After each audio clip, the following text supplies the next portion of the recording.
Hey everyone, this is Chris. Welcome back to the channel. So Snapchat cratered today.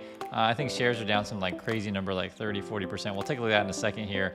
And we'll look at some other things. And if you're new here, my name is Chris, and to help you navigate and grow.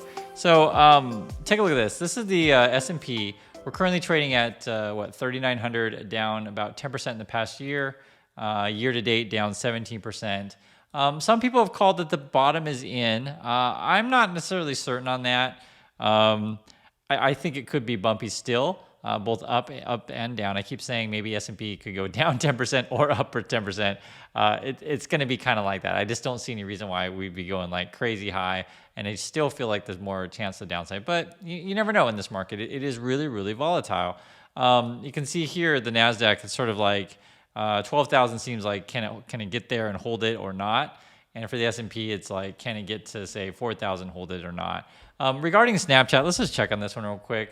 It was down 39% today. And this is what's scary about some stocks. And, you know, at any moment you could wake up and get some really, really bad earnings. And so this also spooked anyone in social media, be it, you know, Meta, Facebook, be it Google's in that space, be it Twitter, anything in that space. You know, and you can see like $80 billion was essentially wiped off the board in these kind of stocks. Also, too, very concerning. These are generally should be safe stocks, and I say should be because I've been talking about, say, AT&T, Verizon as being stalwart stocks, and it's very concerning because these are dividend stocks, shouldn't be moving anywhere at all. And in fact, both AT&T and Verizon took a beating. Now, they're not going to go out of business. I'm not worried about that, right? I mean, we're not going to all cancel our phones. I keep saying that. However, as it turns out, we are not canceling our phones, but people are not paying the bills. That's literally what AT&T is saying, that just there's a lot of people out there that aren't paying their bills, and so they're not bringing in the cash flow that they normally bring in. It was like $1 billion difference. It's like not small money. It's like pretty big money. So I believe this is a kind of a warning sign of what's to come. And remember, this is people that are basically saying, I'm going to pay for my, gas. I'm going to pay for my food because I need these things. But phone, I'm just going to like see what happens. I'm going to not pay and pay later or whatever and see if my phone company cancels on me. And, obviously AT&T wants to keep customers, but they got to sort of balance that out of, should we keep trying to collect money that's not coming in or should start canceling people? So this is a big deal, actually. And like I said, I mentioned these as being the type of things that are necessities, but it turns out, yes, they are necessities, but it doesn't mean that people are going to pay for it. And that's kind of crazy. And I'd love to hear you guys' thoughts about this stuff of people not paying their phone bills, essentially what we're talking about here. Also, too, Twitter was down. Basically, they're also concerned about ad revenue. Now, remember, most of these social media companies, these sort of represent small business in America and to same extent large business, but basically, local restaurants and stuff will advertise on Facebook and platforms like that. Twitter's always been sort of what's the right word, dubious on how they handle advertising and whether or not they would ever figure out new ways to monetize. And Elon, I don't know what's going on with that. I think they're going to court. I think, in my opinion, Twitter has the upper hand that, but I'm not an attorney, so I can't tell you 100 who's going to win that case. Paramount is an interesting one as well. We've talked about it several times on this channel. This is one of the Warren Buffett picks. I like it too in terms of media. I saw that. I'm just telling you, I saw the new Star Trek show. I think it's really quite good. The Top Gun movie was also very, very good. And this Dungeons and Dragons thing could be really profitable for them.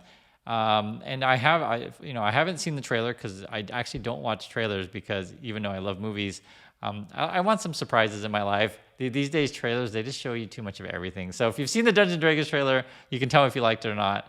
Don't give me any spoilers or I'll kick you out the channel. But I think this could be really big for them. However, even though Dungeons and Dragons could be a big hit for Paramount, and Warren Buffett thinks so too, they did get a downgrade because people are concerned about their ads. You can see right here, growing risk of advertising, and also the other headlines are the same topic, was concerned about recession, right? Are people going to be spending money on frivolous things? And I would say, yes, these are frivolous. And think of it this way. If people are buying food, people are buying oil, but they're not paying their phone bills, they're certainly not going to be signing up for Paramount Plus or Disney or Netflix. So I think a lot of this kind of stuff is showing up, and that's what's spooking the market. And then you had Snapchat that had just horrible earnings. This is just a bit of side news, but it's something we've heard about. I want to say 2 weeks ago, it came out that there were some allegations against Vince McMahon, who's the head of the WWE. If you're fans of this kind of stuff, you probably know who this is. I can't attest to the validity of allegations, but I can say he's retired, and I don't have any allegations against me. I'm just not me personally, and I don't want any allegations against me. And generally speaking, for this kind of stuff, I leave it up to the courts and for them to decide if it's truthful or not truthful. But I do want to live in a world where women are safe in the workplace. And that's all I have to say about that. And for people who, and for real, there's people out there that say, oh, the man is always guilty, or there's people that say, oh, the man is always innocent. I just think it's a case-by-case thing for any one of these things. But I do want to live in a world where people feel safe in the workplace. So that's all I have to say about that. I think that's a fair and honest opinion of this kind of stuff. Also, too, this one is an interesting one. I made a video about this before about Tesla and Bitcoin, right? They sold a whole bunch of their Bitcoin. And, there's been some dispute about what that means to Tesla's books. I was thinking about this, that essentially Tesla was cooking the books to show that things were better than what had appeared. And it turns out I wasn't too wrong from the truth, whatever the truth might be. So this was a article and professor of accounting. So I took accounting in business school, but I'm not an accountant. If you know anything about accounting, it can be fairly complicated. And the main thing, I'm telling you, the main thing I learned in business school about accounting is that companies can cook the books. That's what we all talk about. Oh my God, I knew it could happen, but then when you actually learn accounting, yes, they can cook the books. So there's a possibility of that. I'm not accusing Tesla of anything. I'm just saying, we don't know exactly what price they sold it for, exactly when they bought it for. Did they take a loss? Did they not? And how does that affect their cash flows? Because their cash flow did take a hit from the last quarter. And also, too, we know that Elon was saying that they're burning cash. Now, to be fair, the stock has been rallying. I feel like at this point, Tesla's a meme stock. I myself think it's overvalued, but I get it. You can make money on a stock if people want to buy it, the same way you can make money on Bitcoin. So it's not much different. And you just trade it. But, in terms of just valuation, I do think it's overvalued. It's a good company. I'd make no qualms with that. Tesla's a great company. People like their cars. But this whole mystery thing with their Bitcoin and how it affect their books, I'd be real curious how that comes out when it finally is public.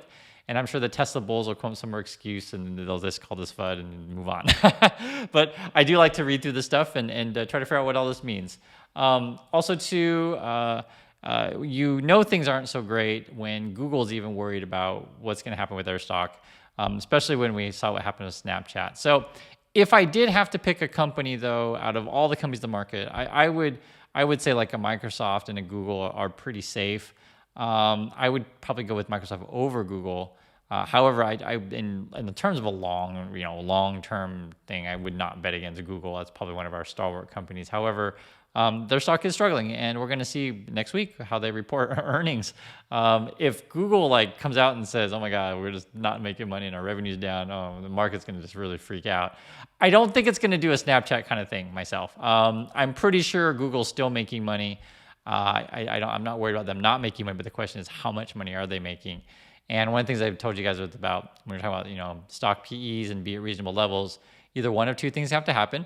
Either the price of stocks have to come down to be reasonable to where oh my God, I really want to buy it, or earnings of companies have to go up. Now, in hindsight, right? Hindsight is 2020. You could make the case, and I know people have already, that back in May is the bottom, and now we're sort of kind of coming up and maybe going to go flat from here. That might be true. That totally might be true. None of us know that for sure. What's going to happen in the future? I remain bearish mostly because when I read through the headlines and I see oh my God, people aren't paying their phone bills, and oh my God, Snapchat's imploding, and oh my God, now Google's worried. I like I said, I'm not worried about Google in a business, but whether or not the stock is going to perform well from here. I remain cautious, and I think for anyone out there, if you're curious about or interested in investing in this kind of things, if you don't need the money now, sure, grab some of this stuff, right? If you don't need the money, but if you need the money, prepare for a very, very bumpy ride. And I keep saying just stick with solid companies. So Google's one of those solid ones, but I wouldn't be shocked if they report maybe less than stellar earnings. But we're going to find out. We're going to see what their guidance says and stuff like that. Also, too, this was an interesting one. So Volkswagen was supposed to challenge Tesla in terms of being a big EV maker, but it turned out their CEO just stepped down. So that sort of says bad things about Volkswagen, and also shows that this car industry is tough. So I do think there's going to be a lot of competition in this market. but it doesn't necessarily mean it's going to be Volkswagen number one. Doesn't mean Tesla's going to be number one. I wouldn't bet against the Koreans, to be perfectly frank. My wife is Korean. I'm familiar with Korean products and their work ethics. Don't count them out, and also don't count the Japanese. And don't count the Chinese as well. I mean, there's a lot of competition in this space. I wouldn't be shocked if NIO one day came to the USA, and maybe Hyundai makes a really good car. And I mean, like Toyota for years was a stalwart. So I think this is going to be a very competitive market. Volkswagens have a little bit of a shakeup at the moment, but I wouldn't count them out necessarily. Also, too, this is kind of a funny thing. Schlumberger and all the oil companies there seem to be chugging along, and I know it's not fun to talk about these kind of companies, but you know what? What they do, they make money. And in fact, we mentioned this one on the channel before. I made a video, I don't know, I want to say 3 weeks ago or something like that, where Warren Buffett was loading up on Occidental. Evidently, he's still buying more of that stuff. So he's very, very confident in the industry. Occidental is a cash flow machine. I don't know if he has any inside info or anything of that nature, but he just keeps buying that stuff up. So, oil prices are hard to read, to be perfectly frank. I don't think they're necessarily going to crash. The numbers, though, according to Wall Street, and this is analysts on Wall Street who know the oil industry way better than me.